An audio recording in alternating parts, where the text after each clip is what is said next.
One of the most dangerous lies we have been sold in the Western world, or in the modern Western world, is that slavery and colonization are uniquely Western ideas or uniquely Eurocentric ideas. That the only colonizer that truly existed was the quote unquote white man.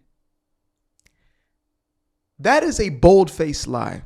Now, how do I know this? Just without looking at much else. Like, I don't have to go deep into the books of history. I don't have to go into the nuanced discussion. I can simply look at the world as it is, right?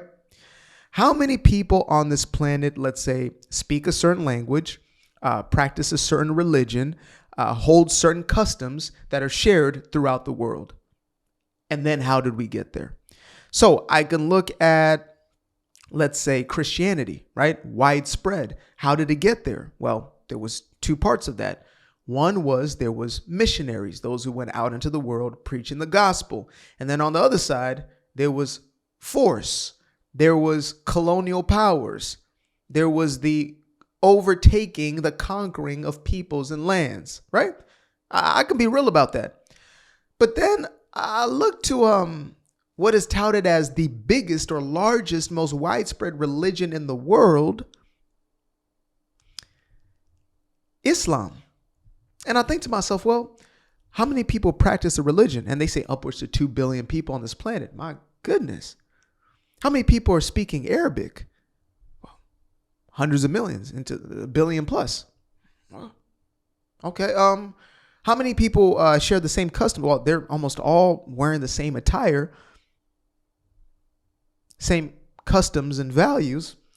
How did it spread from, mid to northern Africa, all the way to the Middle East, all the way over to South America? How did it get there? Perhaps colonization.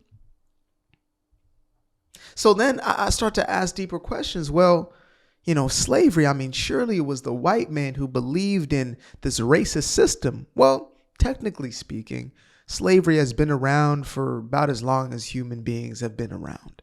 As long as the civilization and the stories that have been shared as far back as we can go, there has been the idea, at the very least, of taking a group of people and making them servants to your own people, or to your own king, your own rulers, or whatever else it may be, your own ruling class, right? That's been around. And I don't believe that this is a justification for any of it, but I do believe that it is awful curious that, we talk about the white man's slavery, but we leave out the fact that this same system of slavery was eradicated by those who, quote unquote, happen to be white, who are considered as white by these, woke ideologues, those who push this critical race theory and all that sort of nonsense, right? Those who push the contradictions like, well, whiteness is a concept, but whiteness is also real. But no, it's a social construct. Whiteness is a social. Okay, so there is no whiteness. Well, there is whiteness. Those are white people. Anyway, I digress. What I'm basically getting to is this. In Islam, it is technically still okay to have slaves. And this is not according to me, folks. As a matter of fact, we're going to get into it right now. And we're going to get into the justifications behind it. And again, for me, what I take away from this already, before even getting into the nuances of this specific video, is why don't we talk about this? Why is it taboo to talk about this one? I'm just asking questions. As they say, I'm just asking questions. In the Islamic classical law, it seems like one can own a slave. So can you talk to me about that a little bit? Yeah, and this is rooted in the Quran itself.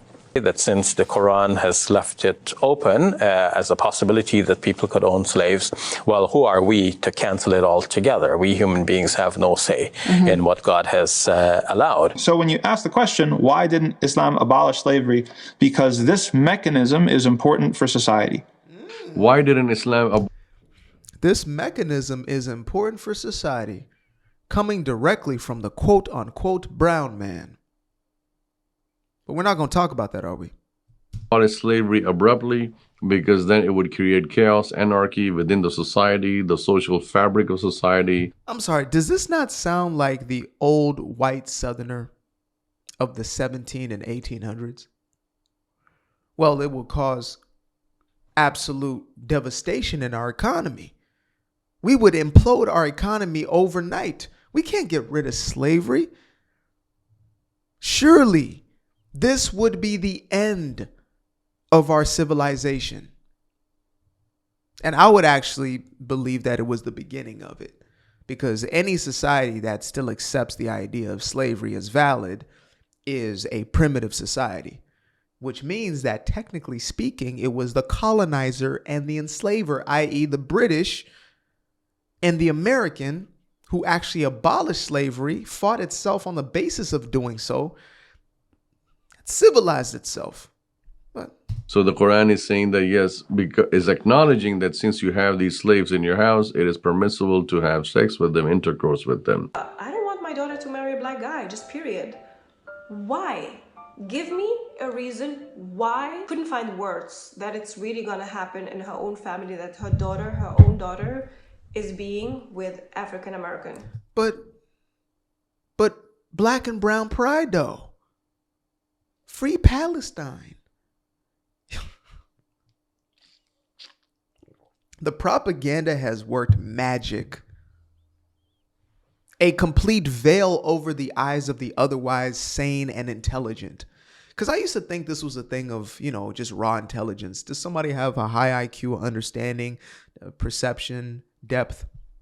No, it's an emotional discussion. And once you get somebody in an emotional level, which is what most propaganda does, or the purpose of it is to do so, the repeating of the message is for the acceptance, obviously, of that messaging, but there has to be an emotional quotient to it to drive you there. Look at 1930s Germany. What Little Mustache Man understood is that if you drive with emotion, something that was already brewing in those people, they already had this angst, this animosity, this resentment. They already had this frustration with how things were going. They felt like losers. They felt, they have been done wrong over and over. And if you just tap into that and inflame it and put the message on top of it, they'll go for damn near anything. Everybody thinks they wouldn't have been that person in 1930s, 1940s. Everybody thinks that would not have been them. But then I look at where we are right now and I think to myself, man, the Little Mustache Man would be having a field day with where we currently are, because the propaganda has just found new avenues that reach worldwide. And now we have Westerners protecting this mentality. Imagine that. The funny part is she didn't even realize what she's saying is racist. Racists in the Middle East, where I lived for like 7 years, I saw with my own eyes, I heard, and I know, even if I would have discussions with them, they say, I don't care. Huwa, like he is African, I don't care. What is the word abd in Arabic? It means slave. Truth is, African lives don't matter in Arab countries, and Facts. that is a fact. They've been, especially Christian Africans, have been decimated. It's happening every day. You hear a new story. Every day you're hearing another story. But again, poor Hamas, they're the victim. Brown people. That's the most inhumane society where any African can live. Go and verify, check online. In some African countries, in Kuwait and some other Arab countries, in Kuwait and some other Arab countries, they publicize merchandising black Africans as slaves. There are applications that you can install on your phone, and through the application, you can buy black Africans as slaves in many Arab countries. Many Arab countries. Go and verify. So you can label us criminals, you can say all these things and pretend and deny and fool yourself. You are racist, you are inhumane, there is nothing godly about it. It's not the only app being used to sell women online. The BBC found hundreds of domestic workers for sale on Saudi app Haraj and Facebook-owned Instagram. So you say to yourself, well, no, but this is just, it's extremism. This is extremism. That's why it's extremism. But yet when you listen to those who are the leaders, to those who are the most prominent voices, they say, no, this is just fundamental. This is what we believe. And those who don't are too weak. They call them the weak Muslims. The ones who don't go fully by every word of the Quran, they are seen as the weak. Now, some may say, well, look at Christianity. Christianity technically is pushing for slavery. But then I say, well, look at the cultural context of it. Have you read the second half, per se? If these practices were abolished by a Judeo-Christian society, but they're still being upheld by another society, who is the true slaver and who is the true colonizer? When it is in your doctrine and in your social practice to do so, because those two things have to be in alignment, right? With Islam, it's not just the religious aspect of it. It's also the fact that it is fully cultural. That's why you can go into one of these Muslim countries and multitudes of people are dressed the same way, acting in the same ways, the exact same customs. When you go into predominantly Christian societies, Jewish societies, you usually have variation as far as how people are dressing, showing up, etc. You have some more orthodox, less orthodox. You have a variety that takes place. So there will be some who say, you know what? No, we need to keep slavery, i.e. those of the Confederacy, right? And then others who say, you know what? We need to eradicate this system, i.e. those of the Union. I know it's very simplified in the way that I put it, but, for the sake of time, both would consider themselves as Christians, but who's standing on truly Christian values? So again, taking it away from religious context, we just have to look at who are the ones who are still promoting slavery, okay with slavery. Now, I'm not talking about a conspiracy to it. I'm talking about actually doing it, saying it to your face. So many people are so fixated on a conspiracy instead of the thing that's actually happening and being told to them in their face. Those guys are actually burning the American flag, right? Well, but those guys, they secretly hate America. Well, no. Well, those guys are telling you in your face. I would believe them and I would pay attention to them and take care of that. Then we can get into, well, maybe, technically these people are actually, and really they're in control. That guy right there, he's actually saying he wants to destroy you. He's calling you the big devil. And this is Islamophobic view, whatever. You can talk to those who practice the religion itself and ask them. I'm stating what they're stating, what they're purporting to believe, what they're standing on. As you heard that woman, she was the one in the entire group to be like, wait a minute, that's pretty racist, that thing you're saying. And everybody else around her is like, you're the lost one. You're out of your mind. They're not us. They're our property, in essence. And that's race-based. What many don't understand about American slavery is that it wasn't rooted in the black and white narrative. It wasn't rooted in that. They were using the Irish. They were using the poor Scotsmen and those who came from overseas, indentured servitude and slavery. It wasn't rooted in that. Now, did it start to take form and was there real life racism and this discrepancy? Absolutely. Yes, I will never deny that. And that is as vile and disgusting as anything else.